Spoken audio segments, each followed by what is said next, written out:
Maituturing na patunay ng psychological incapacity na magampanan ng obligasyon sa pag-aasawa ang dekada ng hindi pag-iwan o pagtira sa bahay ng gayon din kung ito ay walang katwiran. Ito yung naging hatol ni Senior Associate Justice Marvic Donen ng Supreme Court 2nd Division sa pagpapawalang bisa sa kasal ng isang mag-asawa. Sa impormasyong inilabas ng korte, ikinasal noong 1984 ang mag-asawang sina Leonora at Alfredo. Subalit nagbago ang pakikitungo ng lalaki kalaunan na umabot sa puntong tumatanggi na itong magbigay ng suportang pinansyal na nauwi sa pagkakaroon ng mga karelasyon hanggang sa tuluyang paghiwalay noong 1994.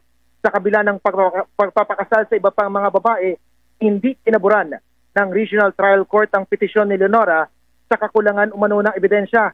Umakyat pa sa Court of Appeals ang babae pero ibinasura din ang kanyang petisyon para mapawalang